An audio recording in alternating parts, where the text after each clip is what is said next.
Welcome to the Empowered Women Life Leaders podcast. I'm your host, Karen Bashford. This podcast is for every woman who has ever felt limited by her past, silenced by trauma, or held back by society's expectations. Each week, we will share powerful stories, expert insights, and practical tools to help you become the leader of your own life. Welcome to today's podcast. My guest is Michelle Rawlinson, and she's a powerhouse in the world of menopause education and advocacy. As a senior MSK physiotherapist, best-selling author of You, Me, Conquering Premenopause and Menopause, Michelle is a dedicated menopause wellbeing practitioner. Now, I'm not going to tell you any more than that, simply because, as you probably all realise by now, I very much believe that the story is within and not what we've written necessarily. So, Michelle, please tell me a bit about yourself so the listeners and I can understand perhaps why you do what you do and what brought you into menopause. Yes, so it all started basically with going through 7 years of what I can only describe as absolute hell. So I suppose the early signs were I'd always been a very slim person, cooked from fresh, that kind of thing. And all of a sudden the weight just started piling on and I wasn't doing anything different. And then I started gunning it in the gym where I had my sort of physio brain and my previous gym instructor brain going, right, you just need to get in the gym more. And yet the weight carried on piling on. And then I started getting sort of acne, my hair started falling out, and I found myself sort of avoiding going out because I just felt awful, my appearance. And this went on for a few years, and I literally just didn't understand who I was anymore. And my marriage by now was sort of on the rocks because we were constantly arguing, but I wasn't sort of interested in the bedroom side of things as well, which I thought was down to my appearance. But yeah, and every health professional I saw just kind of kept telling me I was stressed and depressed. And I knew there was more to it than that.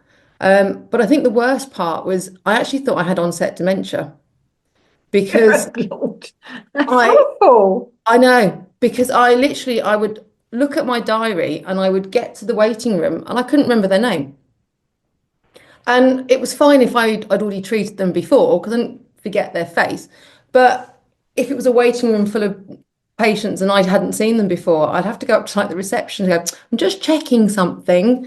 And she must have thought I was nuts because I've got my own computer I could have checked things on, but it was to try and save face rather than going back upstairs to my treatment room. And it all finally came about when I went from a really strong woman to having anxiety. And I had the biggest panic attack in a supermarket, in the cereal aisle over whether I was going to get the wrong cereal. It was that ridiculous.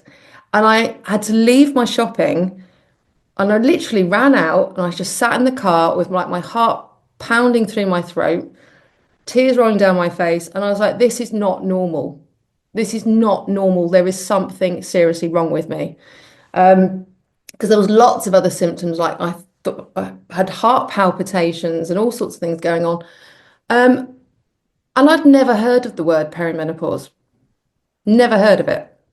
I don't think many of us have done, though. No. Although, having said that, I'm now well and truly through the menopause, but I don't think in the years I've worked within the corporate world, I'd ever heard of the term premenopause. No. And actually, come to think of it, even the term menopause wasn't discussed. No. And actually, according to the British Menopause Society, a third of women, even today, have not heard of it before they start getting symptoms.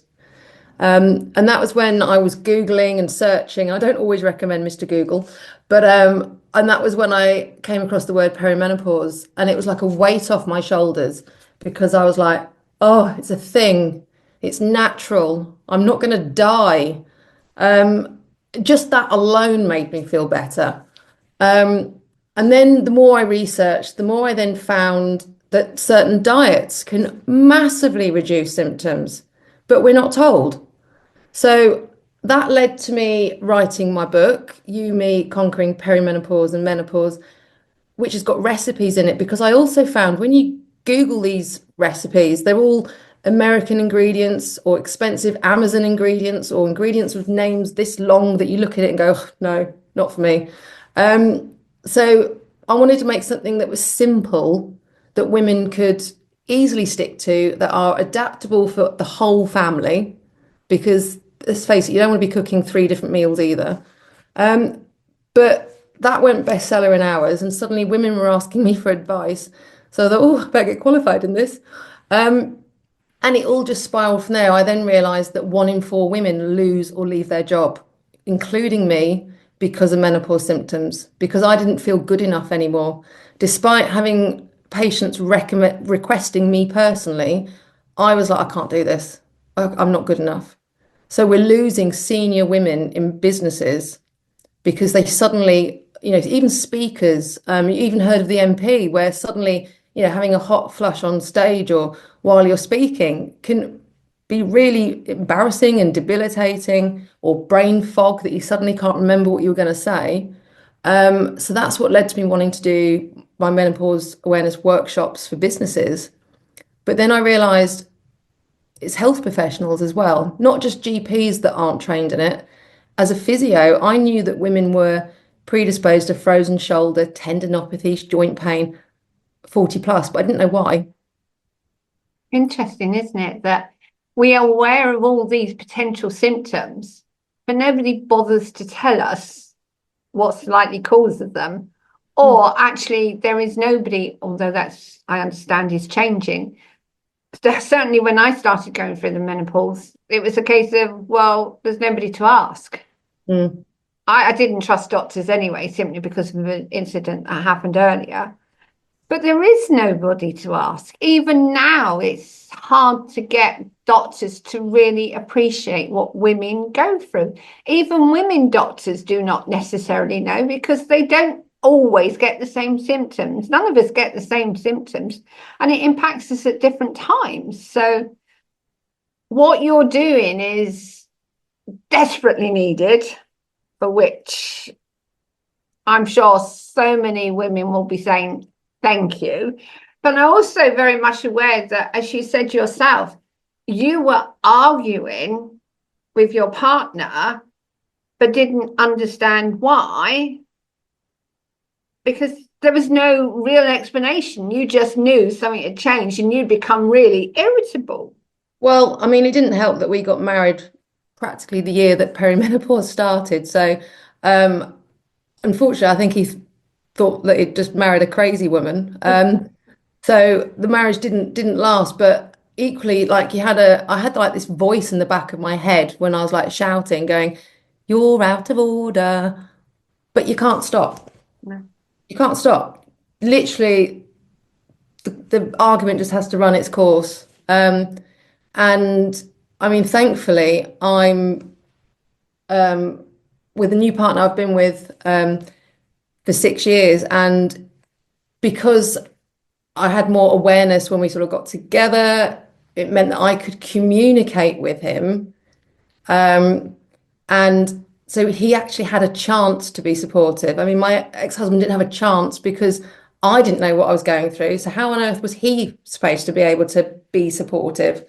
And I think this is the problem, that age 45 to 55 is the most prevalent age for relationship breakups. And Can't be it's, surprising, is it, really, if I you know, well, consider that's the age of the premenopause or yeah. And perimenopause. it can happen for what I say, good reasons and bad reasons. So when we go through menopause, also our brains kind of, when our hormones start to sort of stabilize again, our brain kind of recalibrates, and we don't tend to put up with stuff that we used to. So I think for some of the relationship, it's a good thing because they've gone, why am I putting up with you? And that's why the relationship ends. And then you have what I say is the not good reason, where it's due to symptoms and that the man and the woman just don't understand what's going on. He doesn't know why she's changed. She doesn't know why she's changed. And unfortunately, the relationships break up for that reason. So yeah, it's a very turbulent, I call it almost like the roller coaster of emotions for women, that, while your hormones are fluctuating, you're getting erratic symptoms, and you don't know from one day to the next how you're going to feel, because hormones can affect neurotransmitters in the brain. So that's why it can affect your dopamine and your serotonin. So your pleasure centers. So a lot of women suddenly don't have any motivation or don't like things that they used to like, or their mood is affected. So it's not just a physical thing. It can be very, very much sort of a psychological as well. Yeah, I often share that I'm very grateful, and my whole attitude to my body is, you're going to do as I tell you, not as you tell me, kind of thing. So I was very lucky in the sense of I was able to stop my periods and any symptoms going into menopause or out of menopause for that matter, because I'm way past it. But I have witnessed my friends, and I've obviously spoken to them, and the symptoms they experience, I don't know how they cope, and let alone the poor partner being able to understand what's going on at all. And yet we seem to focus a lot on women to get the message out there, but forget that partners are involved, but they also, from what I understand, go through a menopause. There is sort of a male version with testosterone, but it's not as erratic because the testosterone is not going up and down like a yo-yo. And equally, testosterone is licensed for men, which is absolutely ridiculous that it's not for women, because actually women have 3 times more testosterone than estrogen during their younger years of 18 to 30. And we have testosterone receptors in virtually everything like we do estrogen, and it affects far more than just your libido. It affects your energy, your bone, your muscles, everything, which is why men sort of go through that kind of midlife crisis, as we kind of label it, when they suddenly lose interest in things or sort of have a personality change. And that's because it can affect your mood as well. So it's ridiculous that, unfortunately, if you do get testosterone, most GPs aren't comfortable prescribing it because it's off-label, which means you're prescribing something that it's not originally intended for. So like amitriptyline is off-label because it was originally intended for an antidepressant, whereas now it's more commonly used for neuropain. And women have to have it testosterone off-label, and I should have had it with me, but what we get is a male dose sachet, and we have to make it last 8 applications. So we have to kind of just squeeze a bit out every day and kind of guesstimate what we're getting. There is, if you go privately, there's one called Androfem, which Australia have a licensed testosterone, but you can only get it privately, and it's not that cheap. So you can go to a specialist and get the testosterone sachets prescribed, and then you can move it over to NHS and get it that way. But you can't get the Androfem moved over to NHS. But one thing I will address that you said is we are never past menopause. That's one of the myths. We are menopausal for life, which is why it's really important that we learn how to reduce symptoms. We don't have to suffer. There's no such thing. And I like what you said about you told your body, because one of the things that I teach in my workshops. So I don't just teach about menopause. I go well beyond that. I go into mindset. I go into de-stress techniques. I go into lifestyle changes, which are relevant to men as well, which is why I love the fact that the men get really involved in my workshops as well. And what we think has a massive impact on our bodies. And our brain actually controls our bodies more than we think. So I use an analogy of, imagine that you've got a lemon and I want you to take a bite, sink your teeth into this lemon. And a lot of people sort of go, and I'm like, yep. And I bet your saliva has changed just by thinking of it. And they're like, oh, I was like, you haven't got a lemon, but your brain's told your mouth that you have. And this is why it's important to try so with mindset and meditation or breath work and affirmations, being more positive and having a proactive approach, you can have a better menopause. But it is important to, when I get lots of women that go, oh, I'm past all that now. And like, oh, that's great. If, and some women won't have symptoms, but some women, they'll go, oh, that's great. So you're not getting any symptoms now. And they're like, oh, well, I still get hot flashes and I still get such and such. And it's like, because you're still, you're menopausal, you haven't got the estrogen. So it's a myth when you get some doctors that say you're too old for HRT. Well, actually, with the transdermal, they're thinking more of the old synthetic oral ones, but it's never too late to start HRT with the transdermal through the skins for the majority. I can't say for all, but for the majority of women, if you start taking it for the first time, sort of 60 plus, you won't get necessarily the long-term benefits that you would get from taking it earlier, like reducing the risk of cardiovascular disease, osteoporosis, but you will get the short-term, as in it will help with the symptoms. Just like vaginal local HRT, it's a very low dose. It's not systemic, i.e. for the whole body, although tiny bits might leak through. So for the majority of women, again, even those that can't take HRT, actually the majority, again, it's case by case, but the majority can take the local, which can help with vaginal dryness, frequent UTIs, incontinence. So it's important to be able to talk to someone that, if it's breast cancer that's estrogen sensitive, then obviously talk to your specialists. But it's just getting that knowledge out there that actually there's more women that can take HRT than we think. A lot of doctors are basing their advice on, as I say, the oral one. So I had a lady only a few weeks ago that was told she can't have HRT because she's on thyroxine for thyroid. Well, that's the oral one that affects the medication. So actually, and like I said to her, I can't speak for you specifically, but you can now have a conversation saying, well, why can't I take the transdermal through the skin? Because it doesn't go through the liver. Diabetics can't take the HRT because it affects your blood sugars or insulin. But the majority can take transdermal.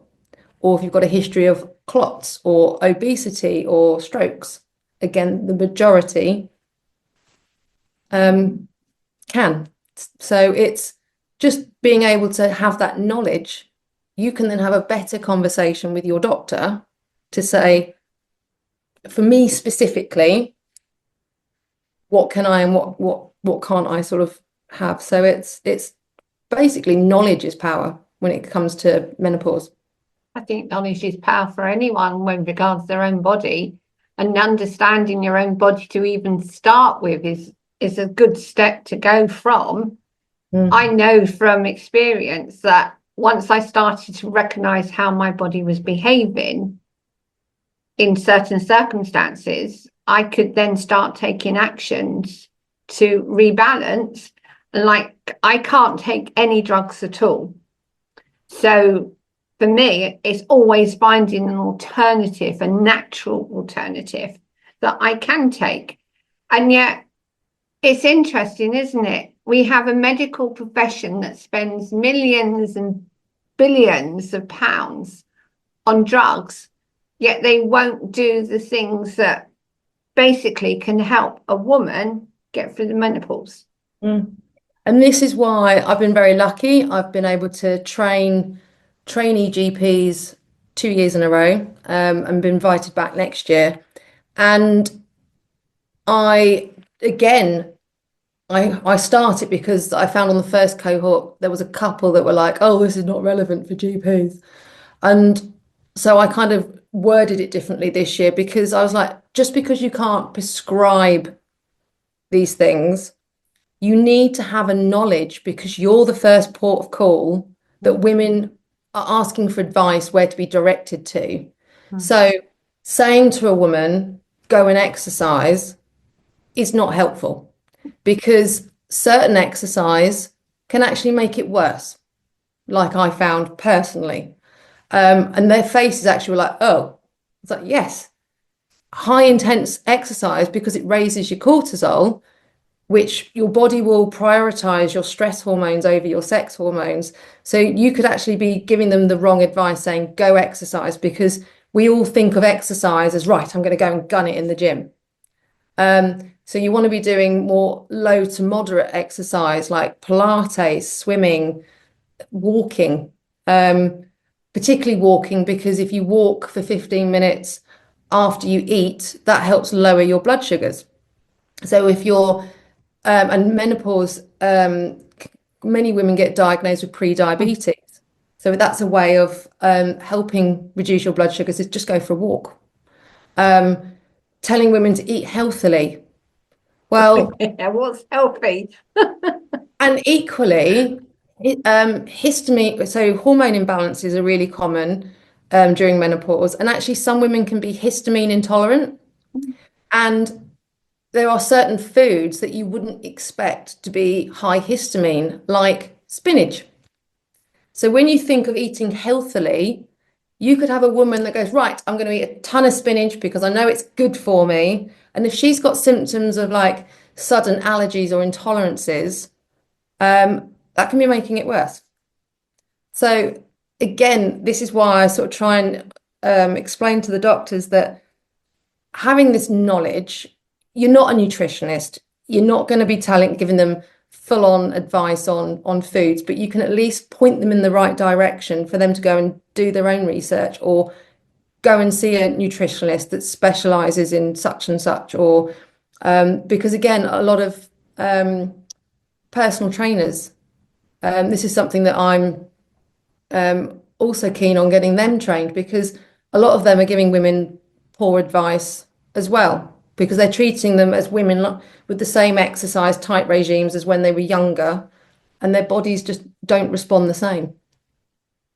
Now, I must admit, I used to adore going to the gym, but you won't get me anywhere near a gym nowadays. Simply because, A, I don't want to be all hot and sweaty for a start. It's not my sense of fun. But I also know that high intense exercise, say for 15 minutes a day, does me more good than any kind of hard exercise in the gym. And it actually tones my muscles. It's helping me slim and it's giving me more energy. Mm. So doing resistance work, weights is so beneficial to women for bone health as well. So it helps reduce the risk of osteoporosis. So definitely things like, kettlebells, where you're actually toning everything and getting a cardio at the same time, are brilliant types of exercise. And you can do it at home. But I think that is just as important in some ways. As long as you're motivated enough to want to do them, which becomes a habit basically anyway, and not beat yourself up just because you don't do them for a couple of days. You just don't have the energy or for whatever reason.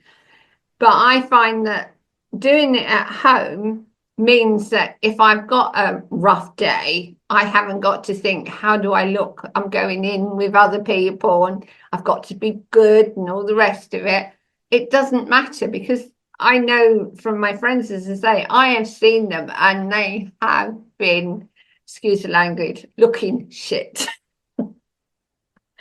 So why would you want to go to the gym and show everyone you're in this state? So exercise at home, yeah, definitely. So tell me, what's the best way to be able to, I want to say, get the right advice, which is probably the wrong question to be asking you, because I reckon that there is no right advice. You just have to explore what's right for you. Exactly, because we are all different. So our hormones are at different levels. Um, we respond differently. So, like, even with the transdermal HRTs, um, our skin absorbs differently. So, this is something like in defense of, because there was that panorama that felt like a witch hunt, really, for Dr. Louise Newson. And actually, some women just don't absorb the same as other women. So, they do need higher doses to get the same benefit as other women. And HRT can be a very, very trial and error type thing. Although, it's just sort of finding what works for you. And just, I mean, definitely, you can go to this menopause. I don't sort of claim to be sort of a menopause coach. I'm more of a menopause educator, but there are many out there that you can sort of ask advice on what to try. There's lots of forums. I've got a free Facebook group as well. I'm on all socials, sort of giving advice. TikTok seems to be, which is quite funny because that's the one I least wanted to go on, but that seems to be the one that I get more questions. So I actually love TikTok because I always try and sort of make sure that I reply to every question, which sometimes can be a full-time job in itself. But I love the fact that women are asking questions. Well, how do I do this? What would you recommend? And I have to sort of always say, it's not a personal consultation, but I can give you ideas. Because one of the things that I also teach in my workshops, and equally my course that's launching soon, is how to get your doctor to listen. Yes, that's one of the things that I think a lot of women struggle with, because they haven't got the confidence in themselves to start with, and then going into perimenopause or menopause itself, they've lost confidence. So getting Okay. somebody to actually listen Mm.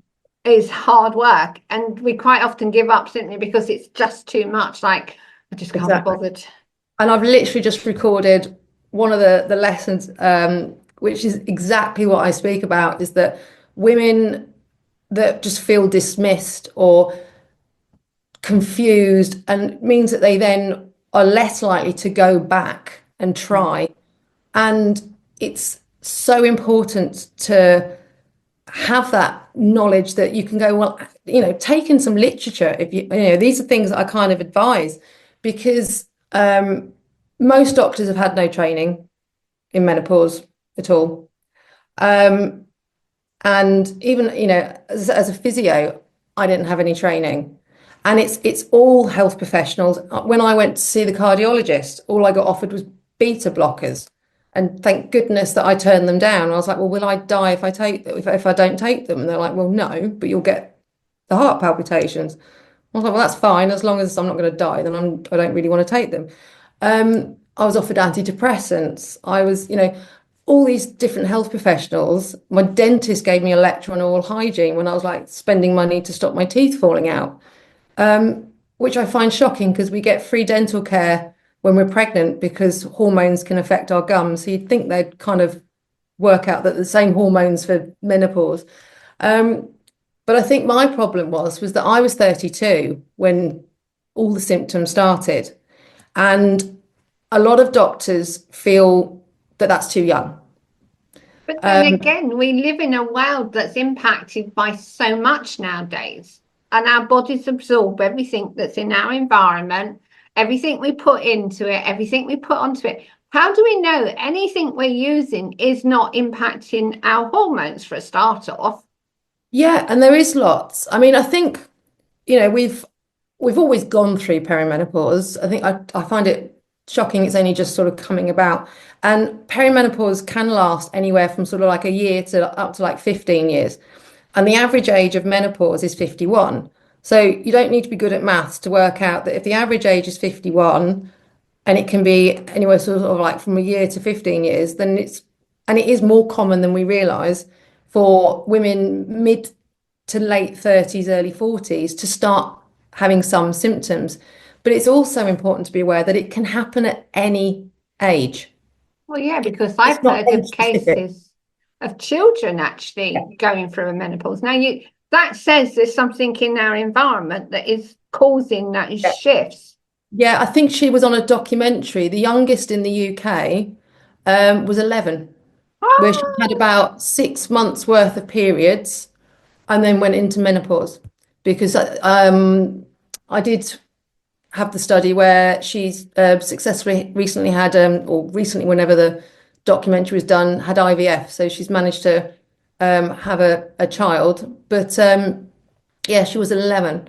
And even my own sister, who's one of my guests on my podcast, she went through menopause at 14 because she had emergency operation to remove one ovary that had been basically garroted by a tumor, a cyst, and then they failed to give her hormone therapy. So the other ovary, unfortunately, sort of shriveled up. So she can't have children. And she was actually going through menopause when we thought she was going through puberty. And it was only because she was getting the same symptoms as my mum that my mum sort of twigged what was going on. So there's many reasons, whether it's sort of a natural premature menopause or whether it's surgical. Doctors and health professionals just need to be aware that and checking to rule out other reasons. And I always advocate that. Never, I don't want us to go from assuming it's definitely not to always assuming, oh, it's got to be menopause, and then we miss important conditions.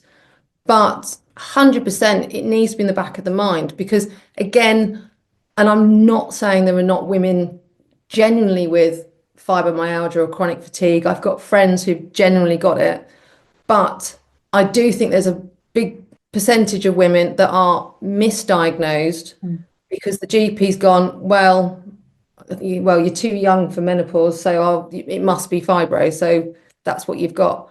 Or equally, if women have got it, menopause can exacerbate the symptoms, and it can exacerbate symptoms of lots of conditions. Again, thyroid, depression. So even though antidepressants don't treat hormonal depression, they only treat clinical depression. If you've got a woman that has a history of depression or something traumatic that she's kind of managed to park, and then it suddenly comes full force again, that can be hormones that's kind of exacerbating it as well. So it's just having that awareness that, okay, you've got this condition, but why has it suddenly got worse? and I think that's it, isn't it?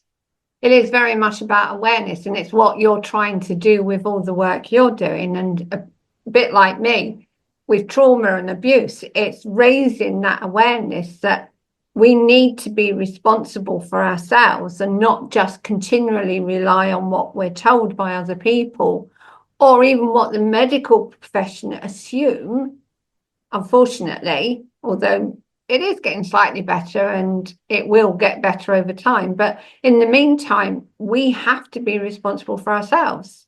And programs like, this podcast and your own podcast, which I will be sharing details with under the text for the actual podcast itself. But to wrap this up, what would be how can they get a hold of you? And B, what would be your final advice to any woman facing premenopausal perimenopausal, sorry, my brain's not with me today. I'm probably having one of those symptoms that they can take to help themselves. Yeah, so obviously we'll have my links in the show notes anyway, but you can either contact me. I'm on all the socials, whether that's Instagram, it's Menopause with Michelle, or Michelle Rawlinson on Facebook, or Michelle_Rawlinson with TikTok. My website is panaceapause.co.uk. But biggest advice would be, I suppose, just take small steps. Don't try and just change everything, because you'll get overwhelmed and you'll just stop. So I would say, look at what you think is your biggest problem. Is it your diet?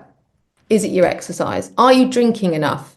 Because dehydration itself can cause a lot of the symptoms. Or are you sleeping properly? Now, yes, menopause hormones in itself can affect melatonin, which is why many women, or cortisol, which is why many women are sort of waking up at 2, 3 in the morning, and that's it. They just can't go back to sleep. But are you trying to keep yourself in a good routine? Not having your bedroom too hot, going to bed at the same time. Even if you've not had a good sleep, getting up at the same time, because you'll get your body into like a circadian sort of rhythm of knowing when it should get up, and then you'll feel tired when it comes to bedtime. Not having caffeine after 2 in the afternoon, because caffeine can stay in your system for up to 8 hours. And not that I'd say drink alcohol in the morning, but equally the same thing as like alcohol. Even though a lot of women use it to go to sleep, you don't get that same restful sleep. And actually, when you drink alcohol, you often wake up in the night. So you might go to sleep, but so yeah, so just looking at tweaking your diet. Doesn't have to be, I mean, as I say, my book, it's got intermittent fasting, because again, with women, you can't intermittent fast the same, or shouldn't intermittent fast the same way as men, particularly the week before your period. But it's an anti-inflammatory type diet. So it's got lots of advice on that. Keto, and then Mediterranean diet, because Mediterranean diet is probably one of the easiest ones to kind of incorporate into sort of your lifestyle, whereas keto's okay to sort of do in spurts, so to speak. So I kind of flick between kind of keto and Mediterranean, but then I love Italian and Spanish foods. It's quite easy for me. So do I, so that's fine. Yeah, and I do intermittent fasting, definitely. And I've also noticed with my intermittent fasting, I follow the moon cycles. Mm-hmm. So the times that I actually fast.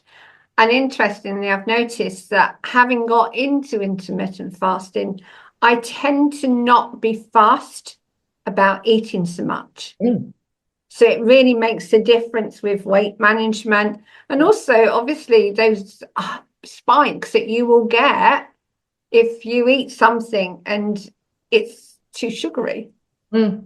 Yeah. And that's it. Even if you're intermittent fasting, it's like, doesn't mean then you can crash binge during your eating time. So, and definitely I am so less hungry when I'm sort of intermittent fasting. So I stick to like life now. I've never been a morning eater anyway, so it was quite easy for me that. And I realise now that listen to your body as well. Don't feel like you have to eat just because it's a certain time of the day. Mm-hmm. So I eat when I'm hungry. Mm-hmm. I always have dinner. I Mm-hmm. always have dinner. So I don't believe in like fasting for days, because then your body will go into sort of like, oh my God, I need to reserve everything because when's the next meal? So I always eat dinner, and then I let my body decide if I eat lunch or not. Mm-hmm. And if I'm not hungry, then I just won't. And if I am, I will. Yeah, very true. And I found since doing that, I'm not constantly sort of craving food. Mm-hmm. And I love my food. So don't get me wrong. I'm not one of those that, I know some friends where, they're really not fussed about food. And I love to cook and I love decent food. So it's certainly not that. And I do look forward to, a really nice meal, but I haven't got that kind of like, I think how I used to, it's breakfast and I'm going, oh, what am I having for lunch? Or, Yeah. thinking of the next meal. Mhm. And I find like I'm not doing that now, even to the point actually where I think my other half's like, what's for dinner? I'm like, oh, I haven't thought about that. It's actually I not could good for talk to me. you for absolutely hours because you're so full of wisdom, and what you're sharing, I know, is going to help so many women. Bless But you. I'm going to have to stop, unfortunately. But thank you so much, Michelle. I've learned a lot, and I'm sure the listeners will have gained so much from listening Oh, to bless you. you. It's been a pleasure being on here. And seriously, if you want to know more, please look out for Michelle's social media or her website. As I say, the links will be in the spiel about her and about the podcast, and obviously on YouTube as well. So reach out to her if she can be of help. Please reach out to her. And thank you so much for your time. It's been absolutely brilliant. Oh, bless you. Thank you for having me. My pleasure.